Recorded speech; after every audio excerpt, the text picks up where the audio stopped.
আসসালামু আলাইকুম। এবিসি আন্তর্জাতিক খবরে আপনাকে স্বাগতম। শুরুতেই সংবাদ শিরোনাম, এরপরেই বিস্তারিত। পুরো পৃথিবী জুড়ে বাজছে তৃতীয় বিশ্বযুদ্ধের দামামা, আর এরই মধ্যেই আমাদের হাতে এসে পৌঁছেছে গুরুত্বপূর্ণ আন্তর্জাতিক সংবাদ। শুরুতেই জানিয়ে দিব, ইরান না থাকলে ইসরায়েলের প্রকাশ্য ও গোপন ষড়যন্ত্র থেকে বিশ্বকে বাঁচাবে কে। এরপরেই জানাবো, এবার লোহিত সাগরে পশ্চিমাদের ঘুম হারাম করতে নতুন অস্ত্র মোতায়েন করল ইয়েমেন। এরপরেই থাকবে, সিরিয়ায় নতুন যুগের সূচনা, গঠন হচ্ছে বিশেষ ট্রাইব্যুনাল। পরেই জানাবো, এবার ইরানের সঙ্গে সম্পর্ক স্থাপন করতে শুরু করেছে আরব বিশ্ব। এবং সর্বশেষ জানাবো, সেনাদের প্রস্তুত থাকতে বলে যা বললেন শি জিনপিং। এতক্ষণ শুনছিলেন সংবাদ শিরোনাম, এবারে বিস্তারিত। তবে তার আগে প্রতিদিনের আপডেট আন্তর্জাতিক সংবাদ সবার আগে পেতে ভিডিওটিতে একটি লাইক দিয়ে চ্যানেলটি সাবস্ক্রাইব করার অনুরোধ রইল। ইরান না থাকলে ইসরায়েলের প্রকাশ্য ও গোপন ষড়যন্ত্র থেকে বিশ্বকে বাঁচাবে কে। ইসরায়েল বছরের পর বছর ধরে পশ্চিম এশিয়ায় পোড়ামাটি নীতি অনুসরণ করে আসছে। গাজা উপত্যকায় লাগাতার বোমা হামলা ও ফিলিস্তিনি বেসামরিক নাগরিকদের উপর হামলা থেকে শুরু করে ইরানের পরমাণু বিজ্ঞানীদের হত্যা এবং সিরিয়ায় বিমান হামলা পর্যন্ত সবকিছুই এই অঞ্চলে ইসরায়েলের অস্থিতিশীলতা নীতিরই অংশ। শীর্ষক এক প্রতিবেদনে একটি ইহুদি সংস্কার গবেষক ইয়াকুব কাজ অসাধারণ আত্মবিশ্বাসের সাথে এবং ইসরায়েলি অপরাধ যজ্ঞের বিষয়টি এড়িয়ে গিয়ে দাবি করেছেন যে ইসরায়েল এককভাবে বিশ্বকে হুমকি থেকে বাঁচাতে প্রস্তুত। ইরানের কিন্তু মূল প্রশ্ন হলো, ইরান যদি না থাকে তাহলে কে পৃথিবীকে সবচেয়ে বড় অশুভ শক্তি অর্থাৎ ইসরায়েলের হাত থেকে বাঁচাবে।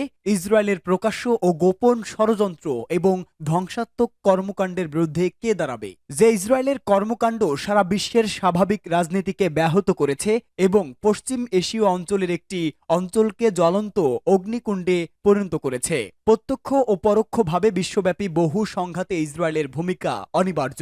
আন্তর্জাতিক রাজনীতিতে, বিশেষ করে মার্কিন যুক্তরাষ্ট্র, ইউরোপ, এমনকি জাতিসংঘে ইহুদিবাদীদের প্রভাব বিশ্ব রাজনীতিকে ন্যায়বিচার ও স্থগিতশীলতার পথ থেকে সরিয়ে দিয়েছে।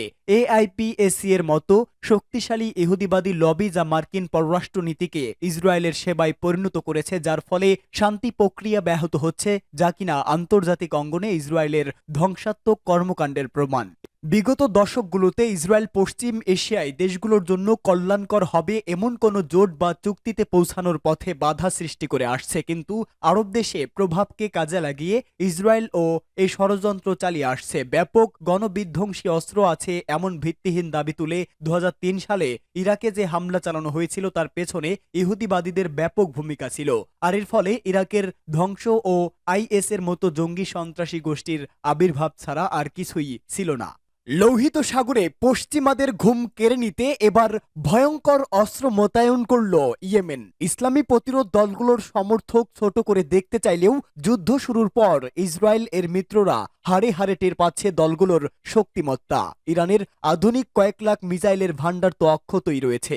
যুদ্ধ শুরু হওয়ার পর স্থলযুদ্ধে অপরাজয়ে হিজবুল্লাহর প্রতিরোধের পাশাপাশি নৌ শক্তিতে হুতির অপ্রতিরোধ ক্ষমতা ধ্বংসের দ্বারপ্রান্তে এনে দাঁড় করিয়েছে ইসরায়েলকে। এবার নিজেদের আরও এক আশ্চর্য অস্ত্র বের করে এনেছে ইরান সমর্থিত ইয়েমেনের সশস্ত্র গোষ্ঠী হুতি। আল কারিয়া নামের মানুষবিহীন ড্রোন সাবমেরিনের তথ্য প্রকাশের পর সেটির বিধ্বংসী ক্ষমতায় চমকে গেছে ইসরায়েল সহ পশ্চিমা বিশ্ব। প্রথমে হুতিদের গোনায় না ধরলেও লোহিত সাগরে হলিউডের সিনেমাকে হার মানানো তাদের সব দুঃসাহসিক অভিযান পশ্চিমাদের চোখ কপালে উঠে আছে। হুতিদের drone, ballistic missile, anti missile ও ড্রোন সিস্টেম সহ আধুনিক অস্ত্রের ভান্ডার চমকে দিতে পারে মার্কিন ইঙ্গজোটকে। সবচেয়ে বড় কথা, শুধু অস্ত্রই নয়, সেগুলো চালানোর সেনা ও প্রযুক্তিতে বিশ্বের সামরিক শক্তির যে কোনো প্রথম সারির দলকে পাল্লা দেবে হুতি বিদ্রোহীরা। এরই ধারাবাহিকতায় এবার হুতিরা সামনে আনলো নতুন নৌ অস্ত্র আল কারিয়া। হুতিদের দাবি, এই ড্রোন সাবমেরিনটি এতটাই শক্তিশালী যে পানির নিচে বিস্ফোরণ ঘটিয়ে উড়িয়ে দিতে পারে আমেরিকার সবচেয়ে বড় যুদ্ধজাহাজকেও। ইয়েমেনের এক সামরিক সূত্র আল মায়াদিনকে বলেছে, ওয়াশিংটন ও সানার মধ্যে সংঘর্ষ প্রস্তুতি হিসাবে ড্রোন সাবমেরিনের সফল পরীক্ষা চালানো হয়েছে। তিনি সতর্ক করে বলেছেন, আমেরিকা এবং ব্রিটেনকে অবশ্যই বুঝতে হবে যে তারা ইয়েমেনের কোনো দুঃসাহসিক অভিযান থেকেই রেহাই পাবে না এবং তাদের পূর্ববর্তী নৌ ও বিমান ব্যর্থতা থেকে শিক্ষা নেওয়া উচিত। সিরিয়ায় নতুন যুগের সূচনা, গঠন হচ্ছে বিশেষ ট্রাইব্যুনাল। নতুন যুগের সূচনা করেছে সিরিয়ার বিদ্রোহীরা। দেশটিতে 2 দশকের বেশি সময় ধরে ক্ষমতাসীন বাশার আল আসাদ সরকারের পতন হয়েছে। তার শাসন আমলে সিরিয়ানদের বিরুদ্ধে যারা অপরাধ করেছে তাদের জন্য বিশেষ ট্রাইব্যুনাল গঠন করা হবে বলে জানিয়েছে দেশটির অন্তর্বর্তী সরকার। আল জাজিরার এক প্রতিবেদনে এই তথ্য জানানো হয়েছে। অন্তর্বর্তী সরকারের মুখপাত্র ওবায়দা আরনাউত এক সাক্ষাৎকারে বলেন, নতুন যুগের সূচনা করার জন্য নতুন সরকারের লক্ষ্যের একটি গুরুত্বপূর্ণ অংশ হল আইনের শাসন এবং দেশের বিচার ব্যবস্থার প্রতি জনগণের আস্থা পূর্ণ প্রতিষ্ঠা করা। এটি কেবল তখনই হবে যখন আসাদের কুখ্যাত কারাগারে লাখ লাখ সিরিয়ানকে আটক ও নির্যাতনকারীদের বিচারের আওতায় আনা হবে। তিনি বলেন, আমরা অপরাধীদের জবাবদিহি করার মাধ্যমে সমাজের গভীর ক্ষতগুলো নিরাময় ও ন্যায়সঙ্গত ভবিষ্যতের পথ প্রশান্ত করার লক্ষ্যে এগিয়ে যাচ্ছি।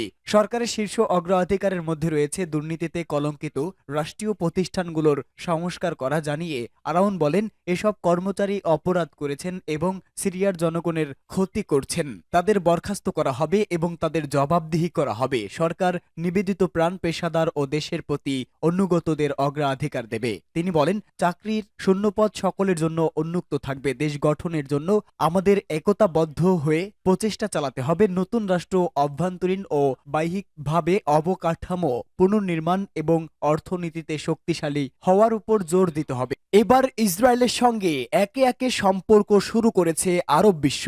কূটনৈতিক তৎপরতা ধরে রাখার পাশাপাশি ইরান তাদের মিসাইল সক্ষমতা বাড়ানো অব্যাহত রাখতে শুরু করেছে। সেই সঙ্গে দেশটির আশা, আরব দেশগুলো ইসরায়েল ভীতি কাটিয়ে উঠছে। এখন পর্যন্ত আরব দেশগুলো ইসরায়েলের বিরুদ্ধে ইরানের সামরিক সক্ষমতার উপর সম্পূর্ণভাবে আস্থাশীল হয়ে উঠতে পারেনি। আবার ইরান হামলা থেকে তারা ইসরায়েলের সামরিক সক্ষমতার ধারণা পেয়ে গেছে।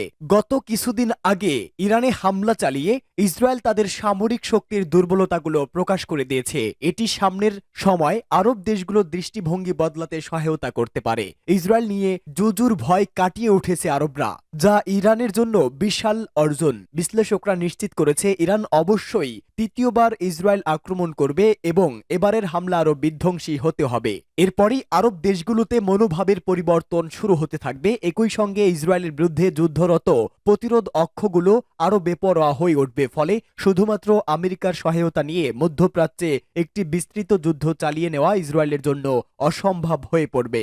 ইসরায়েলি বিমান বাহিনী শক্তিশালী হলেও ইরানের ভৌগোলিক পরিমণ্ডলে তেমন প্রভাব রাখতে পারবে না তারা। সেটার পরীক্ষা তেল আবিবের দ্বিতীয় দফার হামলায় হয়ে গেছে। এবার ইরানের পালা। আর তৃতীয় দফার পর থেকে ইরান নিয়মিত রকেট হামলা চালাবে। আন্তর্জাতিক বিশ্লেষকরা বলছেন, জাতিসংঘের নিরাপত্তা পরিষদের জরুরি সভার পরই তৃতীয় দফা আক্রমণ করবে ইরান। দুই শত্রু তখন সরাসরি সংঘর্ষে নেমে পড়বে। আঞ্চলিক এই সংঘর্ষ ক্রমেই মধ্যপ্রাচ্য জুড়ে ছড়িয়ে পড়বে। আর আরবরা যে কোনোভাবে যুদ্ধ ছড়িয়ে পড়লে এই অঞ্চলের সংঘাত বিশ্বব্যাপী প্রভাব ফেলবে। পশ্চিমা বিশ্বের নিরাপত্তা, তেলের বাজার এবং আন্তর্জাতিক সম্পর্ক বদলাতে শুরু করবে। অর্থাৎ অর্থ ও বাণিজ্য ব্যবস্থা নড়বড়ে হয়ে যাবে। এমন পরিস্থিতিতে ইরানের পক্ষে যুদ্ধে জড়াতে পারে রাশিয়া ও চীনও।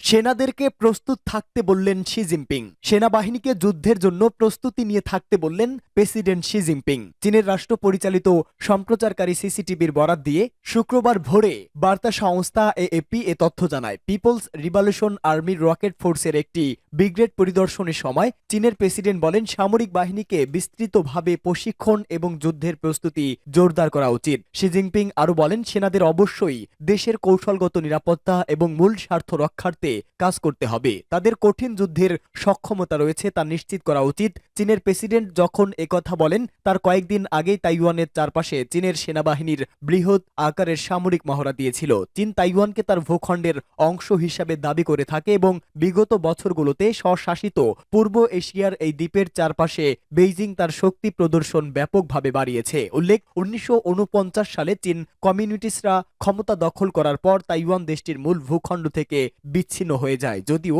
তাইওয়ানকে বরাবরই নিজেদের একটি প্রদেশ বলে মনে করে থাকে বেইজিং। তাইওয়ান ইস্যুতে চীনের সঙ্গে দীর্ঘদিন ধরে পশ্চিমা দেশগুলোর উত্তেজনা চলছে।